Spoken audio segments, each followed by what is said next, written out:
Hello friends, welcome to my YouTube channel Sam Pock Story. Like, share, comment and subscribe to my YouTube channel Sam Pock Story for more episodes like this.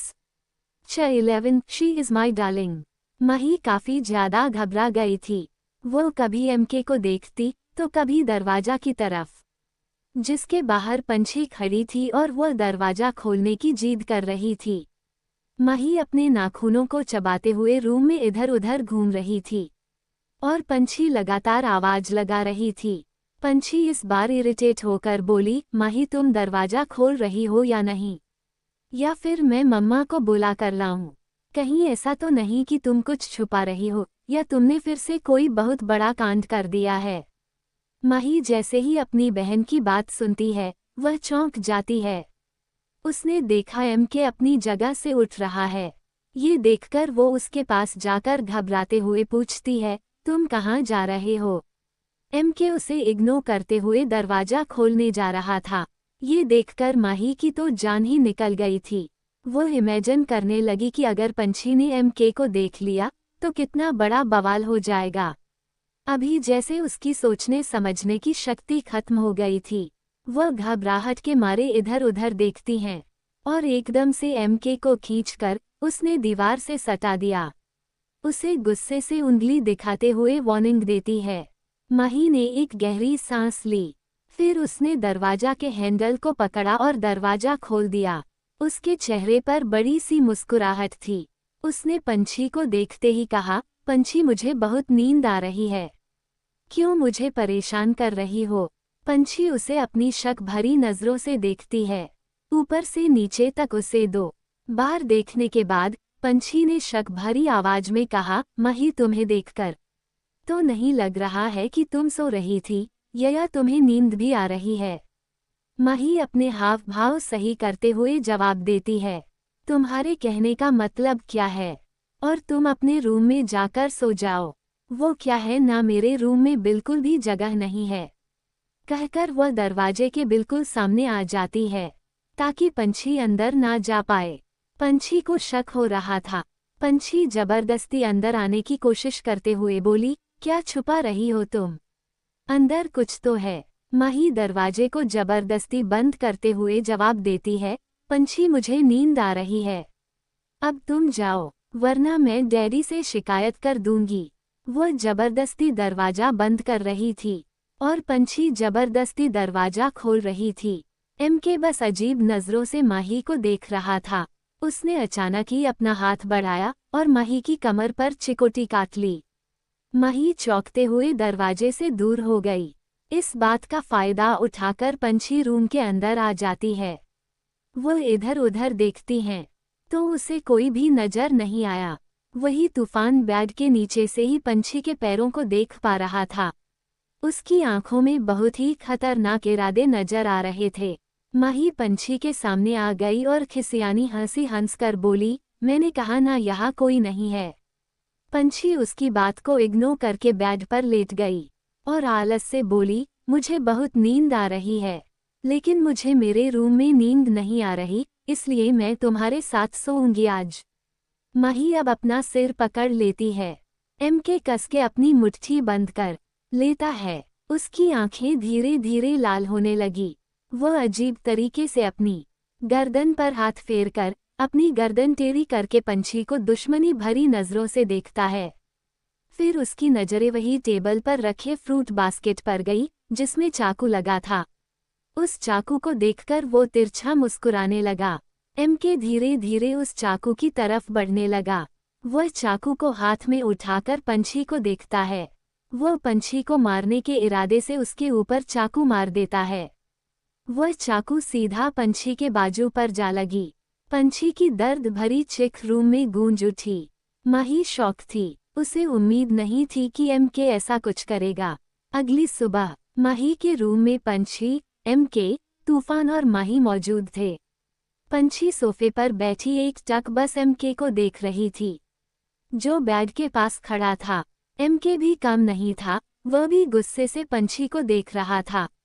पंछी मुंह बनाते हुए उठी और मही के हाथ को पकड़कर बोली, मही तुम इस आदमी को यहाँ से बाहर क्यों नहीं फेंकती? देखो तो जरा इसने मेरी क्या हालत कर दी। कहते ही वह अपनी बाजू को देखती हैं, जिसमें सफेद पट्टी बंधी हुई थी। पंछी को बहुत दर्द हो रहा था। वह अपनी पट्टी को सहलाती है। एमके की नज़र तो सिर्फ पंछी के उस हाथ पर थी जिससे उसने माही का हाथ पकड़ा था। एमके एकदम से माही को अपनी तरफ खींचकर गुस्से से पंछी को देखते हुए बोला, अंडरस्को, डोंट टच माई डार्लिंग। पंछी अपनी कमर पर हाथ रखकर बोली, ओ हेलो मिस्टर, वह मेरी बहन है और तुम मेरे सामने ही मेरी बहन को छू रहे हो। माही दोनों को लड़ते देखकर चिल्लाते हुए बोली, शट अप। दोनों चुप होकर उसे देखते हैं तो माही एक गहरी सांस लेकर पंछी से बोली, तुम जाकर बाहर देखो कोई है तो नहीं। मैं इसे लेकर आती हूँ, वरना अगर पकड़े गए तो बहुत बड़े फंसेंगे। पंछी मुस्कुराते हुए बोली, इसे यहाँ से भेजने के लिए तो मैं कुछ भी करूँगी। एमके उसे जानलेवा नजरों से देखता है तो पंछी उसे दांत दिखाते हुए निकल गई। पंछी हॉल में पहुंचकर हर तरफ देखती है, उसे कोई नहीं दिखता तो वो माही को मैसेज कर देती है। माही एमके का हाथ पकड़कर जल्दी से लेकर नीचे आती है, जिसका यहाँ से जाने का कोई इरादा नहीं था। दोनों जैसे ही बाहर पहुंचे, एमके के होठों पर एक खतरनाक मुस्कुराहट आ गई। वह माही को देखते हुए बोला, का। माही भी बड़े ही स्टाइल से बोली, चिंता मत करो, मेरे पास बहुत कार है, एक कार मैं तुम्हें दान दे दूंगी। वो उसे अपने गैराज में लेकर गई, जहां बहुत ही लग्जरी कार्स रखी थी, क्योंकि माही को कार का बहुत शौक था। माही एक रोल्स रॉयस कार की चाबी एमके को देती हैं, मगर एमके जानबूझकर फरारी की तरफ देखता है, जो माही की फेवरेट थी। माही जब ये देखती है तो वो उसे धमकी देते हुए बोली, खबरदार, अगर मेरी जान की तरफ देखा भी तो तुम जब से मेरी जिंदगी में आए हो, मेरी जिंदगी झंड है, प्लीज अपने तूफान को लो और निकलो यहाँ से। कहते ही वो हाथ जोड़ लेती है। एमके उसी कार की तरफ इशारा करके बोला, मुझे ये चाहिए वरना मैं नहीं जाऊंगा।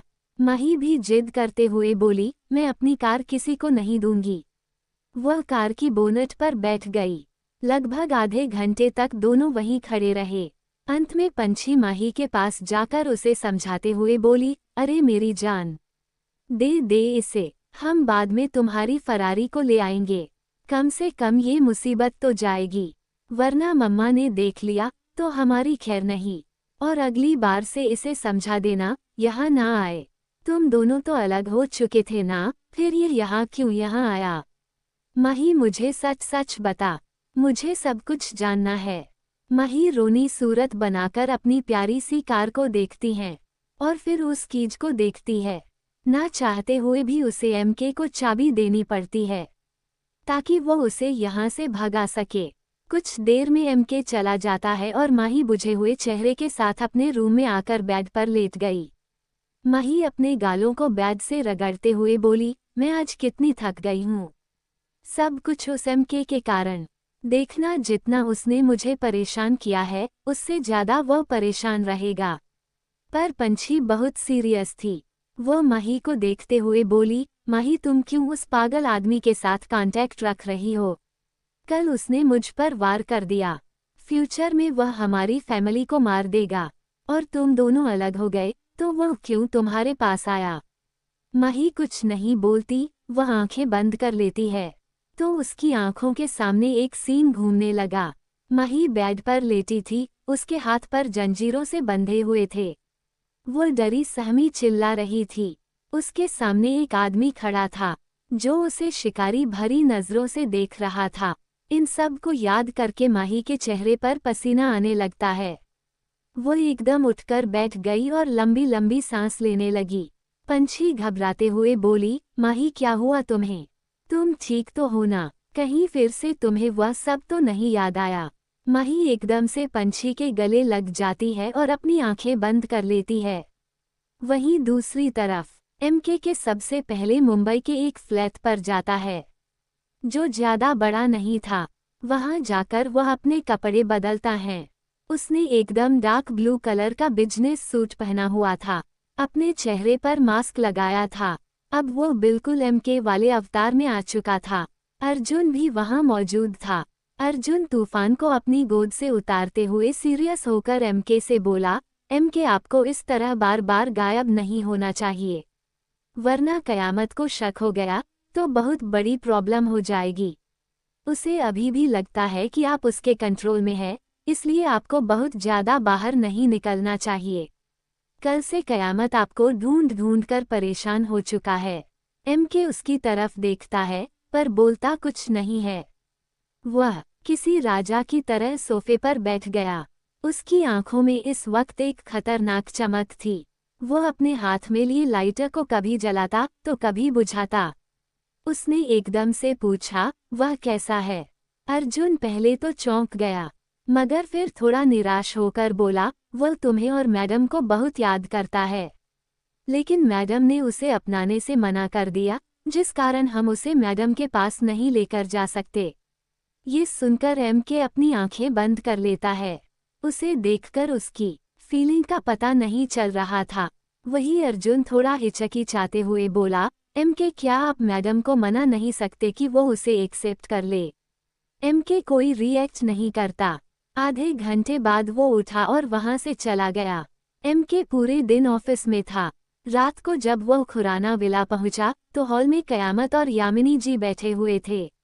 उनके बिना किसी को देख अंदर जाने लगा तो कयामत उसे रोकते हुए गुस्से में बोला, रुक जाओ एमके। एमके के कदम अपनी जगह पर ठहर गए।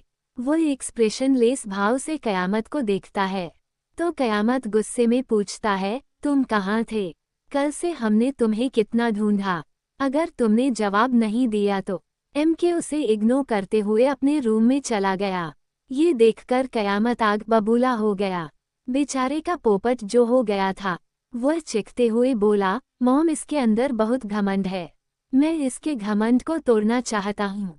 यामिनी जी तिरछा मुस्कुराई। वो एमके के रूम की तरफ देखती है, फिर कुछ सोचते हुए बोली, हमारे पास अभी भी हुक्म का इक्का है और इस एमके के अंदर बहुत सारे राज हैं। अगर हम उन राज का पता लगा ले तो हम आसानी से इसे कमजोर कर देंगे। अभी हमें इसकी जरूरत है, इसलिए हम इसके साथ कुछ नहीं कर सकते। ये बात इसे पता है, इसलिए यह इस बात का फायदा उठा रहा है, पर बहुत जल्दी इसकी बर्बादी हमारे हाथों होगी। कहते ही वह गुस्से में अपनी मुट्ठी बंद कर लेती है। कयामत और वह दोनों ही गुस्से में थे। एमके अपने रूम में पहुंचकर शावर लेता है। उसके बाद वह ड्रॉवर से कुछ दवाइयां निकालकर खा लेता है। फिर अपने रूम से ही जॉइंट एक कैबिनेट में जाता है, जहां पर हर तरह की वाइन रखी हुई थी। एमके वहीं सोफे पर बैठकर रेड वाइन निकालकर उसे धीरे धीरे पीने लगा। 1 घंटे तक वो शराब पीता रहा। वह अपनी आंखें बंद करके उसे धीरे धीरे में हिला रहा था तो उसके कानों में किसी लड़की की चिल्लाने की आवाज आ रही थी, छोड़ दो मुझे, छोड़ दो प्लीज, कोई बचाओ मुझे, बचाओ। कंटिन्यू। क्या राज है एमके की जिंदगी का? अर्जुन किसकी बात कर रहा था? माही को क्यों वो सपना आया? जानने के लिए बने रहें। रेटिंग और रिव्यू देना ना भूले, साथ में लाइक शेयर और कमेंट भी करें। 1 थैंक यू। चैप्टर 12 माही की नफरत। मक के माथे से पसीना निकलने लगा था। उसकी आंखों के सामने फिर से एक सीन घूमने लगा, जहां पर उसके सामने एक लड़की खड़ी थी। वो लड़की चीखते हुए बोली, मक तुमने मेरे साथ धोखा किया है। तुमने मेरे साथ ऐसा क्यों किया? मैं तुमसे प्यार करती थी और तुमने मुझे सिर्फ धोखा दिया। इसके लिए मैं तुम्हें कभी भी माफ नहीं करूंगी। आई हेट यू मक। मैं तुम्हारी शक्ल भी नहीं देखना चाहती। इतना कहते ही वह लड़की जमीन पर बैठकर रोने लगती है। सामने खड़ा मक जैसे ही उसे लड़की को छूने वाला था, अचानक वह लड़की उसका हाथ झटककर जोर चीखी। चीखने की आवाज सुनकर मक हड़बड़ाते हुए उठ गया। वह अपनी आंखें खोलकर आसपास देखता है। मक की आंखें इस वक्त लाल थी। उसकी पकड़ वाइन के गिलास पर बहुत ही ज्यादा टाइट हो चुकी थी। मक की आंखों में पागलपन और जुनूनियत झलक रही थी। वो अपनी गर्दन में हाथ फेरकर एक झटके से सारी वाइन पीकर बोला, ना ना ना डालें। You are only mine. मैं तुम्हें कभी खुद से दूर नहीं जाने दूंगा, उसके लिए फिर चाहे मुझे कोई भी हद पार करनी पड़े। इतना कहते ही ठहाका मारकर हंसने लगता है।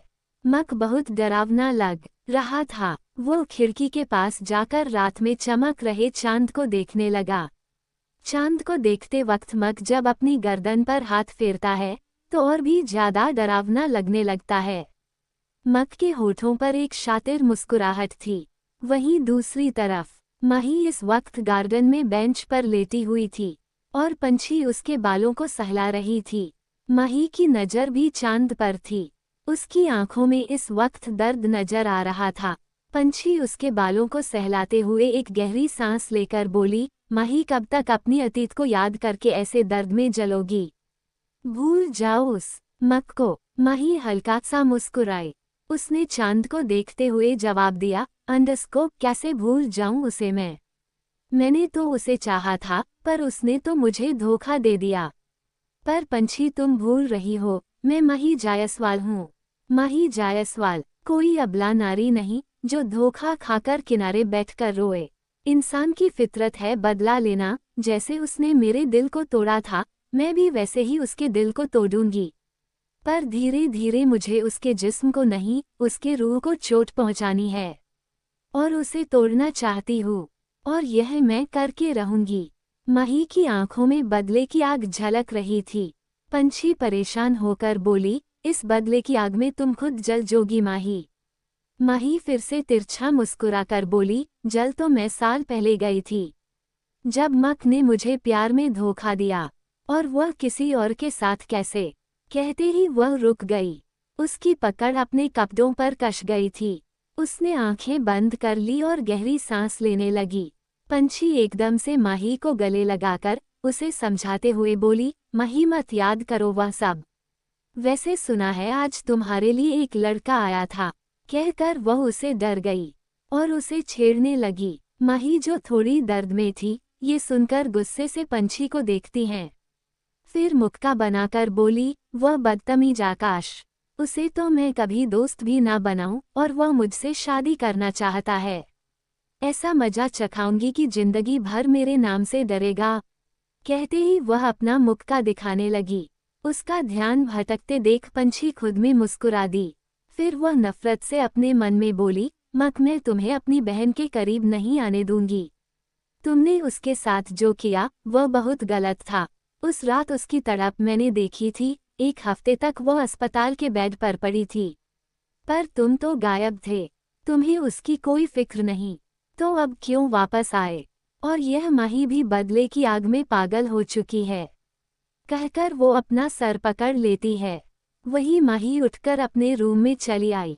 वह बेड पर लेटते ही डेविल स्माइल करने लगी।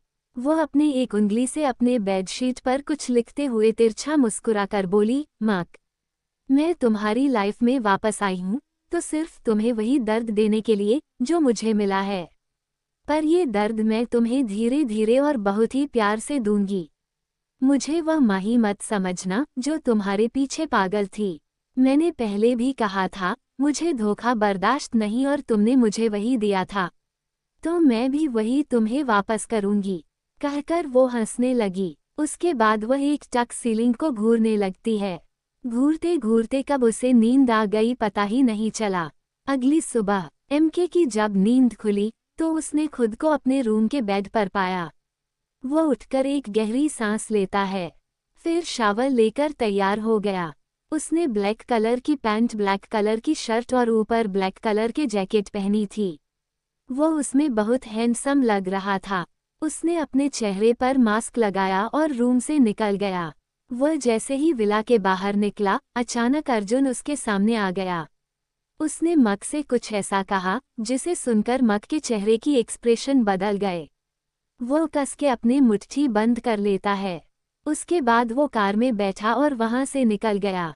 कयामत अपने रूम की खिड़की से सब देख रहा था। उसने अच्छे से देखा था कि अर्जुन ने कुछ तो ऐसा कहा जिसे सुनकर मक थोड़ा परेशान हो गया। कयामत अपने मन में बोला, ऐसा क्या है जिसे सुनकर मक के चेहरे का रंग उड़ गया। पता करना पड़ेगा। सोचते ही वह अपने रूम के बाहर निकल गया। कुछ देर में मक की कार एक बड़े से विला के सामने रुकी। मक कार से निकलते ही जैसे ही विला के अंदर गया अचानक ही एक लड़की आकर उसके गले लग गई। मक की आंखें खून की तरह लाल होने लगी। फिर वह एक झटके से उस लड़की को खुद से दूर धक्का दे देता है और गुस्से में चिल्लाया, हाउ डेयर यू, इसके लिए मैं तुम्हारे हाथ कटवा सकता हूँ। उसकी इतने गुस्से भरी और डरावनी आवाज सुनकर वह लड़की अंदर तक कांप गई। कंटिन्यू। Chapter 13 मक की क्रुएल्टी। वो लड़की अभी भी जमीन पर पड़ी हुई थी। उसका शरीर कांप रहा था। उस लड़की ने वन पीस पहना हुआ था जिसमें वह बहुत ही ज्यादा अट्रैक्टिव लग रही थी। उसके बाल खुले हुए थे और चेहरे पर ढेर सारा मेकअप था। उसकी उम्र लगभग 23 साल थी। वह मक से बड़ी थी। वो लड़की जैसे तैसे खड़ी हुई और एमके के हाथ को पकड़कर रोते हुए बोली, मक तुम हर बार मेरे साथ ऐसा कैसे कर सकते हो? तुम मुझे अपने करीब क्यों नहीं आने देते हो? वो लड़की अपने मगरमच्छ के आंसू बहाते हुए मक को देख रही थी। मक ने उस लड़की को एक नज़र भी नहीं देखा। वह अपनी नज़रें चारों तरफ दौड़ाता है। उस लड़की ने जब देखा कि मक ने उसकी तरफ नहीं देखा तो वो गुस्से से अपने मुट्ठी बंद कर लेती है। फिर प्यार से उसके हाथ पर अपने हाथ रख कर बोली, मक कब तक मुझसे भागोगे? हम दोनों पहले ही एक हो चुके हैं। हमारी निशानी इस दुनिया में आ चुकी है। तुम क्यों मुझे एक्सेप्ट करने को तैयार नहीं हो? कहीं उस लड़की के कारण तो ऐसा नहीं है? और मैंने न्यूज़ में यह क्या सुना, तुमने शादी कर ली। तुम ऐसा कैसे कर सकते हो? तुम्हारी बीवी बनने का हक सिर्फ मुझे है। क्योंकि मैं। मक बीच में ही उसे हाथ दिखाकर कोल्ड वॉइस में बोला, शट अप। इतना कहते ही वह किसी राजा की तरह सोफे पर बैठ गया। तभी अर्जुन कुछ पेपर्स अपने साथ लेकर अंदर आया। उसके चेहरे पर अभी कोई एक्सप्रेशन नहीं थे। वो लड़की कुछ कहती कि अर्जुन उसके मुंह पर वो पेपर्स फेंकते हुए गुस्से में बोला, मिस निया तुम अपनी हद भूल चुकी हो। तुम्हारा और प्रेसिडेंट का कोई रिश्ता नहीं है। क्योंकि उस वक्त क्या हुआ किसी को नहीं पता और ना कोई पता कर पाया, तो बेहतर होगा प्रेसिडेंट की लाइफ में इंटरफेयर करना बंद करो, वरना तुम्हें बर्बाद करने में हमें ज़रा सा भी वक्त नहीं लगेगा। अगर तुम यहाँ हो तो इसका सिर्फ एक कारण है, वरना तो अब तक तुम्हारी लाश भी किसी को भी ना मिली होती। एक काम करो, इन पेपर्स को उठाओ और एक बार पढ़ो, ताकि तुम्हें याद आ सके कि प्रेसिडेंट ने तुम पर तरस खाकर तुम्हें जिंदा छोड़ा है। और ये अपनी प्लाटिंग करना बंद करो और अपनी औकात भूल मत जाना। जिस दिन अपनी औकात भूलोगी, अपनी जान से जाओगी। जैसे जैसे निया ये सब सुन रही थी, उसे बहुत डर लग रहा था, पर वो खुद के डर को काबू में करके गुस्सा से बोली, तुम दोनों मेरे साथ सही नहीं कर रहे हो। मैं उस लड़की को मार दूंगी। क्या नाम है उसका? हाँ माही। माही को मैं खत्म करा। तभी एक गोली चलने की आवाज आई, जिसके साथ निया के दर्द भारी चीखें गूंजने लगी। निया अपने पैर को पकड़ के बैठ गई। उसके पैर से खून बह रहा था। उसकी आंखों से आंसू बह रहे थे। वह अविश्वास से मक को देखती हैं। मक किसी डेविल की तरह मुस्कुराया। मक के चेहरे पर मास्क था, इसलिए निया उसका चेहरा आज तक नहीं देख पाई। मक उठा और बिना कुछ बोले वहां से चला गया। Important notice time my friends. Hello दोस्तों, welcome to my YouTube channel Sam Pox story. कृपया मेरे यूट्यूब चैनल को सब्सक्राइब करें, लाइक शेयर करें और कमेंट करें। धन्यवाद। और यदि आप नई कहानियाँ चाहते हैं तो आप मेरा यूट्यूब चैनल देख सकते हैं। मैंने 5 नई कहानियाँ शुरू की हैं। 1. Anger's love wrong to write a rebirth story. 2. Rebirth of my mafia wifey. 3. My passionate mafia love. 4. My crazy volcano wifey. 5. हमारी सियासत royal brothers. Like, share, comment and subscribe to my YouTube channel for more episodes. Starting the chapter. निया चिल्लाती रही, पर मक नहीं सुना। अर्जुन भी वहाँ के गार्ड्स को कुछ वार्निंग देकर वहाँ से चला जाता है। निया गुस्से से मन में बोली, मैं अपनी मेहनत किसी को बर्बाद नहीं करने दूंगी। सबसे पहले तो मुझे अपना सीक्रेट सेफ रखना होगा, वरना मक को पता चल गया तो वो मुझे जान से मार देगा। निया उठी और चली गई। एक तरह से निया यहाँ पर कैदी थी। वह क्यों, ये सिर्फ मक को पता था। वहीं दूसरी तरफ माही तैयार होकर ब्रेकफास्ट कर रही थी। ये बोले तो उसके डैडी उसे अपने हाथों से खिला रहे थे। पायल जी अपना ब्रेकफास्ट करते हुए नाराजगी से बोली, इनका कुछ नहीं हो सकता। ये सुनकर माही का मुंह बन जाता है। उसने मिस्टर जायसवाल से कहा, डैडी हमसे कोई जल रहा है। ये सुनकर मिस्टर जायसवाल प्यार से बोले, कोई बात नहीं बेटा, तुम खाओ, जलने वाले जलते रहे। पंछी और पायल जी एक दूसरे को देखने लगी। कुछ देर में माही विला से बाहर निकल जाती है। वह बहुत खुश नजर आ रही थी। वह जैसे ही विला के बाहर पहुंची, अचानक उसे जान पहचान चेहरा नजर आया, जिसे देखकर उसकी आंखें छोटी हो गई। वह दांत पीसकर बोली, ये आदमी यहाँ क्या कर रहा है? वह घूर के सामने देखती है तो मक कार से टेक लगाकर खड़ा था। माही फिर से इग्नोर कर देती है। तभी एक कार माही के सामने आकर रुक गई। ड्राइविंग सीट से एक 24 साल का लड़का बाहर निकला। वह बहुत ही हैंडसम और अट्रैक्टिव लग रहा था। उसके फेशियल फीचर्स बहुत कमाल के थे। उस लड़के ने ब्लैक शर्ट और ब्लैक पैंट पहनी थी, जिसकी आस्तीन ऊपर तक थी। उस लड़के को देखते ही मक एकदम से अलर्ट हो गया, पर उसका चेहरा एकदम डार्क हो चुका था। माही उस लड़के को देखते ही मुस्कुरा कर बोली, हार्दिक, तुम तो पहले से भी ज्यादा हैंडसम लग रहे हो। कहते ही वो हार्दिक के गले लग गई और हार्दिक उसके सिर पर मारते हुए नाराजगी से बोला, पागल लड़की, मैं तुम्हारा बड़ा भाई हूँ, तू मुझे भैया क्यों नहीं कहती? माही मुंह बनाते हुए बोली, भैया कहने से आपकी उम्र का पता चलेगा, पर अगर नाम से पुकारूंगी तो लगेगा हाँ कोई हैंडसम लड़का है। हार्दिक उसके सर पर मारकर हंसने लगा। फिर दोनों ही कार में बैठे और निकल गए। मक बहुत ही गुस्से में उस कार को देख रहा था। उसके माथे की नसें धीरे धीरे नीली होने लगी। वो किसी सायकों की तरह अपनी गर्दन हल्की सी टेढ़ी करके उस जाती हुई कार को देखता है।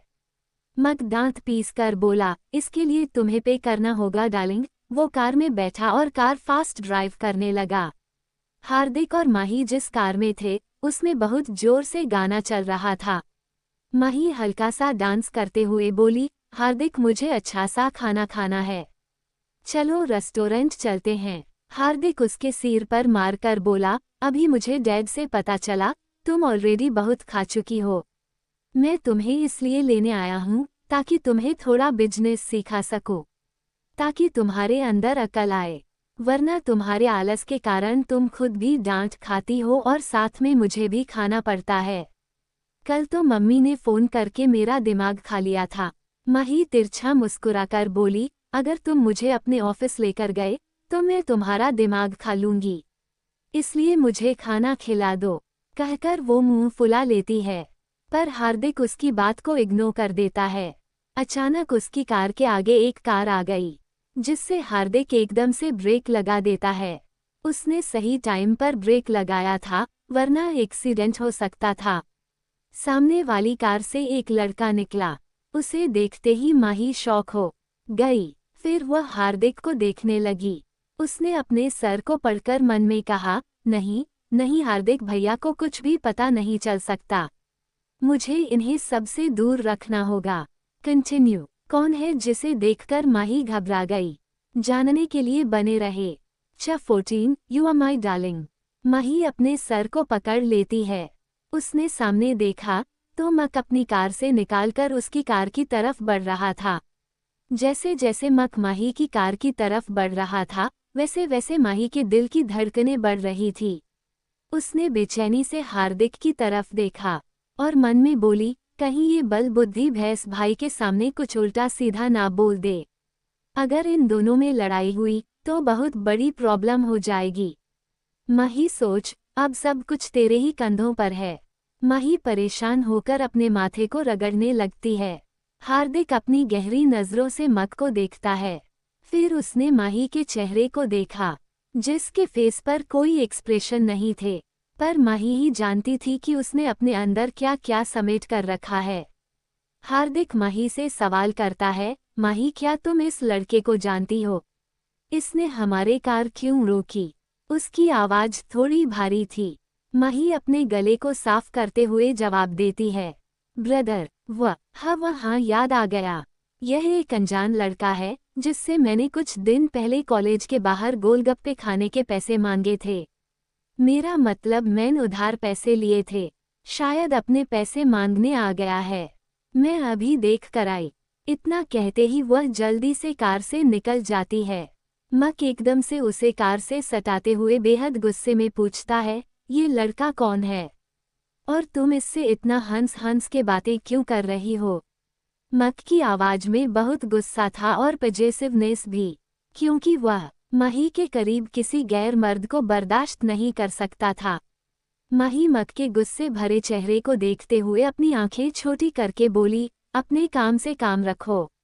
मैं चाहे जिसके साथ घूमूं, तुम्हें उसे से क्या? आगे से कभी भी मुझे स्टॉक मत करना। मक बीच में ही उसके बेहद करीब जाकर पूछता है, वरना क्या करोगी? उसके इतने करीब से माही का दिल जोर से धड़कने लगा।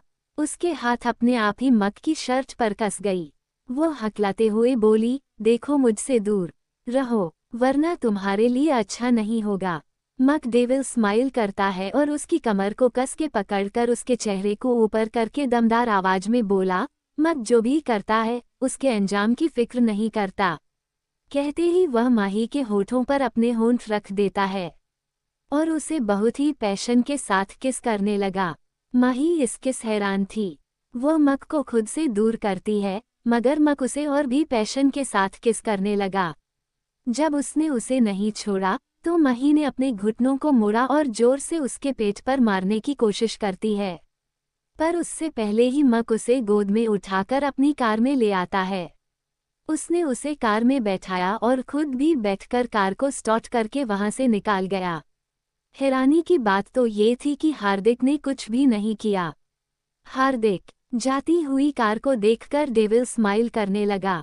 उसकी पकड़ स्टीयरिंग व्हील पर कस गई। फिर वह भी कार स्टार्ट करके वहां से निकल गया। दूसरी तरफ कयामत इस वक्त अपने ऑफिस के केबिन में बैठा था। उसके हाथ में एक तस्वीर थी जिसमें माही थी। कयामत माही की तस्वीर पर हाथ फेरते हुए खुद से बोला, तुम्हारी आंखें एक नशा है। तुम्हारी आंखों में शराब से भी ज्यादा नशा है, जिनमें मैं डूबना चाहता हूँ। लेकिन तुम तो उस मक की पत्नी बन गई। पर कोई बात नहीं, मुझे मक की चीजों के साथ खेलना बहुत पसंद है। फिर चाहे सामने उसकी पत्नी ही क्यों ना हो। स्वीटहार्ट, समय आ गया है कि हम मिलकर बात करें, क्योंकि तुम्हें अपना बनाने का जुनून सर पर है। तुम्हारी यह खूबसूरती मुझे पागल कर रही है। तुम्हारी जैसी खूबसूरत हुस्न की परी को उस पागल मक के साथ नहीं रहने दूंगा। इतना कहते ही वो ठहाके मारकर हंसने लगता है। उसकी हंसी में एक अलग ही अंदाज और डरावनापन था। वहीं दूसरी तरफ मक माही को अपने उसे छोटे से फ्लैट में लेकर गया, जहां वह पहले आ चुका था। माही गुस्से में बोली, छोड़ो मेरा हाथ मक, मुझे मजबूर मत करो कुछ भी उल्टा सीधा करने के लिए। मक उसके हाथ को पकड़कर उसे वॉशरूम के अंदर लेकर जाता है। उसने शावर ऑन किया और उसके नीचे माही को खड़ा करके उसके हाथ को अच्छे से पानी में मसलने लगा। उसकी इस हरकत से माही को और गुस्सा आ रहा था। माही का हाथ पूरी तरीके से लाल हो गया था, मगर मक उसके हाथ को अभी भी मसल रहा था। माही कुछ कहती उससे पहले ही मक उसे दीवानगी से देखते हुए हाइपर होकर पूछता है, उसने तुम्हें कहाँ छुआ? बोलो, उसने तुम्हारे हाथों को टच किया? वो तुमसे गले मिल रहा था। वो गुस्से करते हुए माही के गर्दन को भी रब करने लगा, जैसे वह हार्दिक के छुअन को उसकी बॉडी पर से मिटाना चाहता हो। माही गुस्से में पूछती है, यह क्या कर रहे हो मक? मुझे इस तरह क्यों छू रहे हो? क्या तुम होश खो चुके हो? के माही को आगे कुछ नहीं बोलने देता। वो लगातार माही के हाथ को रब करते हुए उसे किस कर लेता है, ताकि माही आगे कुछ ना बोल पाए। उसकी किस में पजेसिवनेस साफ नजर आ रही थी। कंटिन्यू क्या होगा आगे जानने के लिए बने रहे। रेटिंग और रिव्यू देना ना भूले, साथ में लाइक शेयर और कमेंट भी करें। 11 थैंक यू। 15 माही और मक शावर के नीचे। माही और मक दोनों ही पानी में बुरी तरह भीग चुके थे। दोनों के ऊपर अभी भी शावर का पानी गिर रहा था। मक की आंखें एकदम लाल थी। माही अचानक ही मक की कॉलर को पकड़कर थोड़ा तेज आवाज में सवाल करती है, मक, मुझे साफ साफ बताओ, तुम आखिर चाहते क्या हो? मक बिना हिचकिचाए जवाब देता है, मुझे तुम चाहिए डार्लिंग, किसी भी कीमत पर। माही अचानक ही हंसने लगती है। वह हंसते हुए दीवार से टेक लगाकर खड़ी हो गई। फिर मक की तरफ अपने एक उंगली इशारा करके बोली, क्या कहा तुमने? तुम्हें मैं चाहिए। मुझे तो लगा था तुम ये कहोगे कि तुम्हें मेरे साथ एक रात चाहिए। आखिर तुम ऐसे इंसान ही तो हो। मक माही को घूरते हुए कोल्ड वॉइस में कहता है, तुम मुझे गलत समझ रही हो। माही सीरियस होकर बोली, मैं बिल्कुल सही समझ रही हूँ। क्या तुमने मुझे धोखा नहीं दिया था? बोलो, क्या तुम मुझे छोड़कर किसी और के साथ? इतना कहते ही वह रुककर अपनी नज़र फेर लेती है। मक माही के गालों को पकड़ता है और उसकी आंखों में देखते हुए बहुत ही कॉन्फिडेंस से बोला, डार्लिंग मैंने तुम्हें धोखा नहीं दिया, यह मैं साबित कर दूंगा। बस मुझे एक चांस चाहिए। मक बहुत सीरियस लग रहा था। माही भी यकीनी से बोली, मुझे तुम पर भरोसा नहीं है, क्योंकि सालों पहले मैंने सब कुछ अपनी आंखों से देखा था। मक उसे समझाते हुए कहता है, कभी कभी आंखों देखा भी गलत होता है। मैं तुम्हें पाने के लिए कुछ भी कर सकता हूँ, अपनी जान भी दे सकता हूँ। मुझे बस एक चांस चाहिए। मैं साबित कर दूंगा कि तुमने जो देखा वह गलत था, वो किसी का प्लान था। डार्लिंग, मेरी आंखों में देखो और बताओ, जब भी हम दोनों साथ थे, क्या तुम्हें एक पल के लिए भी लगा कि मैंने तुम्हें धोखा दिया है? क्या तुम्हें कभी लगा कि मैं उस तरह का इंसान हूँ जिसे लड़कियों के साथ सोना पसंद है? मुझे बस मेरी डार्लिंग पसंद है। मक की आंखों में सच्चाई नजर आ रही थी।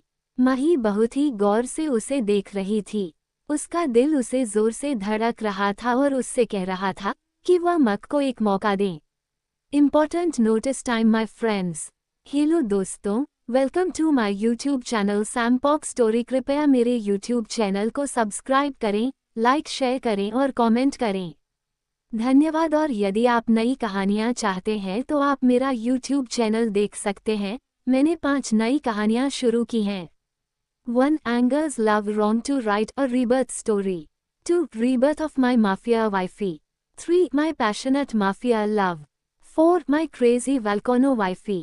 5. हमारी सियासत royal brothers. Like, share, comment and subscribe to my YouTube channel for more episodes. Starting the chapter. माही अपनी आंखें बंद कर लेती है। उसने पास्ट में जो भी पाल मक के साथ बताए थे, वह सब उसकी आंखों के सामने घूम रहा था। उसे याद आ रहा था कि कैसे मक एक बच्चे की तरह उसका ध्यान रखता था, पर वह दूसरों के लिए बहुत खतरनाक हो जाता था। लेकिन जब भी माही को कुछ जरूरत होती थी, उसके बोलने से पहले ही मक समझ जाता था। ये सारे पल एक के बाद एक माही के आंखों के सामने घूम रहे थे। अचानक ही माही अपनी आंखें खोलकर मक को देखती है। माही मक की आंखों में देखते हुए बोली, ठीक है, मैं तुम्हें एक मौका देती हूँ। अगर तुमने साबित कर दिया कि तुम इनोसेंट हो तो। इतना कहते ही वह अपने होठों को काट लेती है, मगर मक उसके गालों को पकड़कर अपने मैग्नेटिक वॉइस में बात को पूरा करते हुए बोला, तो तुम्हें मेरी डार्लिंग बन के रहना होगा। भूलना मत, तुमने अपनी मर्जी से मुझसे शादी की थी, तुम्हें इस शादी को निभाना होगा। माही बड़े ही कॉन्फिडेंस से बोली, डन, लेकिन तब तक तुम मुझे परेशान नहीं करोगे। मक मुंह बनाकर बोला, यह नहीं हो सकता, मैं तुम्हारा पीछा नहीं छोड़ूंगा। माही कुछ बोलती कि मक अपने मुंह फेर कर खड़ा हो गया। ये देख माही गुस्से से बोली, पागल जानवर कहीं के। मक तिरछा मुस्कुराने लगा। वो उसे अपनी गर्दन टेढ़ी करके देखते हुए बोला, डार्लिंग, तुम्हें अच्छे से पता है मैं एक जानवर ही हूँ। और कहकर वो ऊपर से नीचे तक अजीब नज़र से माही को देखता है। माही को काफ़ी अनकंफर्टेबल फील होने लगा। माही इधर उधर देखते हुए खुद से बोली, यह मैं किस एनिमल के बीच फंस गई। मेरी ही मति मारी गई थी, इतनी कम उम्र में मुझे ही प्यार करने का भूत सवार था। सारी गलती मेरी थी। मुझे ही एक ये हेल्पर चाहिए था जो मेरा स्कूल का होमवर्क करें और साथ में मेरा सारा काम करें। अब यह एनिमल मेरे हाथ लग गया, अब तो यह मेरा पीछा भी नहीं छोड़ रहा। वह पैर पटकत हुए रूम में आ गई। मक के होठों पर बहुत ही खतरनाक मुस्कुराहट आ गई थी। वही माही फ्लैट से निकलकर एक रेस्टोरेंट के सामने खड़ी थी। क्योंकि हार्दिक यहीं पर था, माही जैसे ही रेस्टोरेंट के अंदर कदम रखती है, अचानक ही वह किसी से टकरा गई। पर वो गिरती उससे पहले ही सामने वाले इंसान ने उसे थाम लिया। मगर माही ने उससे पहले ही खुद को थाम लिया था। वो नज़र उठाकर सामने वाले इंसान को देखती है तो उसकी आंखें गहरी हो गई। तभी सामने वाले इंसान ने बड़ी सी मुस्कुराहट के साथ कहा, अंडस्को, ओ वाओ माही जायसवाल, वैसे मैं तुम्हारे ही बारे में सोच रहा था, काफ़ी लंबी उम्र है तुम्हारी। माही उससे थोड़ा दूर होकर कुटिलता से मुस्कुराते हुए बोली, मुझे नहीं पता था कि मेरे दुश्मन को भी मैं इतनी याद आती हूँ। चलो तुम्हारे याद करने के कारण कम से कम मेरी थोड़ी सी उम्र तो बढ़ेगी। कहते ही वह कयामत को अजीब सा लुक देकर अंदर जाने लगी। मगर कयामत एकदम से उसे रोकते हुए उसकी खूबसूरती को देख लालच से आगे बोला, वैसे तुम्हें नहीं लगता हमें कुछ देर बैठकर बात करनी चाहिए, बहुत जरूरी बात है। माही उसे इग्नोर करते हुए बोली, मैं स्ट्रेंजर से बात नहीं करती। पर वह जाती तभी कयामत एकदम से बोला, ये तुम्हारे उस पति के बारे में है जिससे तुम शादी करके छोड़कर भाग गई। ये सुनते ही माही के कदम रुक गए। उसने मन में कहा, मेरे और एमके के पास्ट के बारे में किसी को नहीं पता, तो इसे मुझसे फिर क्या बात करनी है। ये सोचते हुए उसे थोड़ा सा इंटरेस्ट आया और वह अपना सर हिला देती है तो कयामत के होठों पर डेविल स्माइल आ गई। कयामत और माही इस वक्त आमने सामने बैठे थे। माही के हाथ में लेमन जूस था जिसे वह पी रही थी। कयामत अपने कॉफ़ी पीते हुए अजीब सा मुंह बनाकर बोला, बहुत ही अजीब शौक है तुम्हारे। माही उसकी बात को इग्नोर करके बोली, क्या यही कहना है? अगर यही कहना है तो मैं जा रही हूँ। मगर कयामत उसे एकदम से रोकता है। फिर बड़े ही चालाकी से बोला, क्या तुम्हें पता है तुमने जिस लड़के से शादी की है वह मानसिक तौर पर बीमार है। उसका नाम एमके है। वह एक पागल है। तुम्हें नहीं लगता तुम बटा हस्बैंड डिजर्व करती हो? माही सपाट लहजे में बोली, तो क्या तुम चाहते हो मैं तुमसे शादी कर लूं? अचानक ही कयामत के मन में लड्डू फूटने लगे और उसे अंदर से गुदगुदी सी महसूस हुई। वह एक टक माही को देख रहा था जिसके होठों पर बहुत ही खतरनाक मुस्कुराहट हटा चुकी थी। कंटिन्यू। क्या कयामत माही को मक के खिलाफ कर देगा? मक खुद को सही साबित कर पाएगा? आगे जानने के लिए बने रहे।